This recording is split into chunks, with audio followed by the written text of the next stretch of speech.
Tala fo tala lau le Polynesia nei tula. Ua fsosoani mai ai le AAP, le Australia Associate Press. Ile vasengo tu stala Samoa whawhaingofio na whaatino la tunga anuenga. I awala fsota inga tele vave po le social media, I telefoni ma computer o whaongal nei vai tau. E peo no mai whaatasia le tusa, o le lua se fulu o ni imatamai ta I tu stala.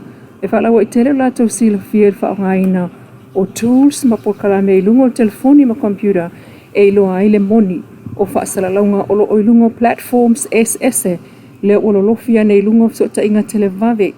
E au fiaile mai ta ituina le au ata o fōlinga, o pese, o whaasalaunga o ngā uinga e whaatino I lungo le Facebook mai si por kalame ia mautinoa o ni mea moni. O sea o onga fsoson tele ili autostala, ili whaatino o lana ngā ruenga.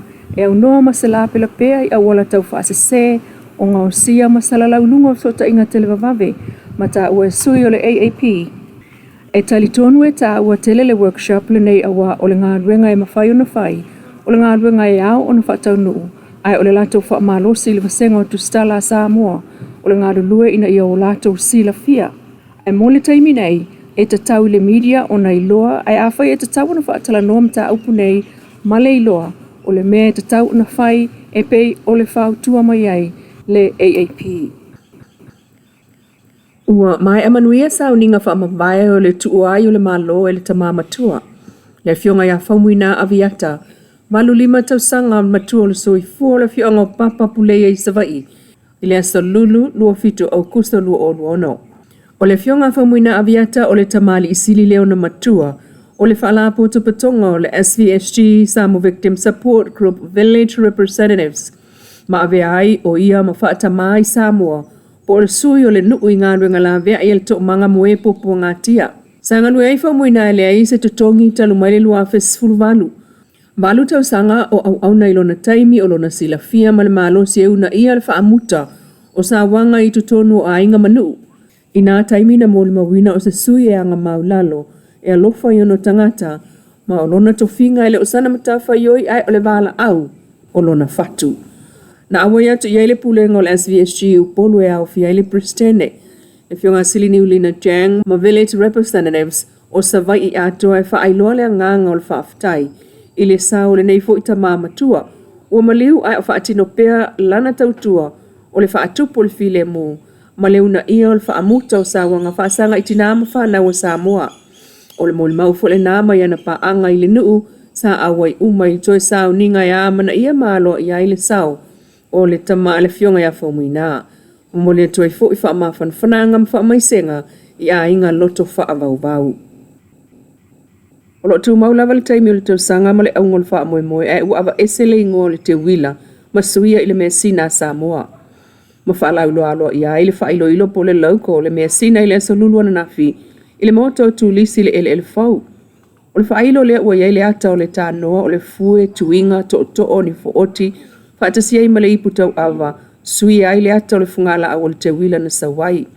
Ma tau awa ai le sao le company telefoni le Vodafone Samoa ma le taxi, o sia ki tupe e ta I 5 se fuluafe mo le vaiaso mesi na Samoa. O le company telefoni le Digi Sao le fuluafe TALA mo le tauvanga tau sala Samoa no mea production, ma o loa e tusa le tau ma le 5 afe TALA. Sao no le fionga te ta il malo le tau le swinga o iai nei, le ingoa mea sina, whapei ona sa waile te wila. Ila na sau noanga, o se tai au tu matila, I fufua ngā lualu mamau al malo, ona wa el to whama le whautanga o futia o sola, masa ualu ma le ala fuan, sa whaatui nai fo ilwhai ngā malo o mawai atu, e tau ona yeise vai aso whapitoa tātou te whampu e ai, le tāua o le tātou tū maanga I whanua, al Samoa moni e a fua le whalau lo Samoa langi atoa, mo tu lisi asia si mai o se vai aso e tuli mata el to telo tangata fita whao mai Samoa. Awa o le awhelanu launua iei whaalinga SS I ta alonga o siva o pespesenga tu ngā whautase o le ngā se seina o tau mawha Samoa maisi. I le tolu se fulu tau sanga taruai pe on sao no le fionga palmia sa tātou tau awa mea mai ai I le tau whaatuina o le tātou vai aso o le te wila. I le mawhai lava o na whaangaloina le ngā solonga na ta oto ai I nā ngā luenga le lei nā fo I taimi. Mai ua whaasoro ta pena ai fuafuanga o le vai aso FOU me sina Samoa. E iwa manoa le mtanga luenga o ta longa le uto e te tala mai mo tusi talo sanga mai tangata e fia whai ngā luenga tū mau.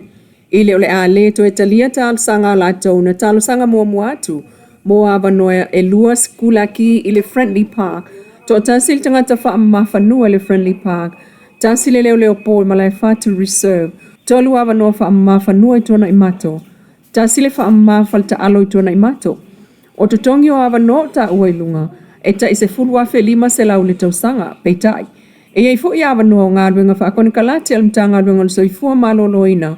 Ua to e te tala mai mō tālo sanga i tutongi e i le vāo le se lau male i vāwhe ono se lau, i le se lau se fulu i vāwhe vālu se lau tāla le tausanga. Ina ua le talia tālo sanga i la tōn tālo sanga mua muatu, mai le te tau ona to e tālo sanga atu foi. O awa noa mō Consultant Specialist Acute Primary Care Clinic Consultant Specialist at Malia Tuatanu Mafili, the second hospital in Savai'i. Consultant Specialist at Medical Imaging and Radiology, Head of Department Anesthesia and ICU, Head of Department Acute Primary Care Clinic, and Medical Specialist Cardiologist. O le tupe whaasoa le malo mo le tausanga wha tupe le nei lua oluono. Lua olua fitu mo le mtanga luenga le soifua malo loina e se lau $2 miliona wha se lau lua i wawhe. E au fiai le lusul tasi ma le afa miliona TALA mo vaila au se fululua miliona TALA mo tonga fitinga i atunu i fafo. Tala na lau le tio Polynesia nei tula manuia tau mangol nei fo isa tofi.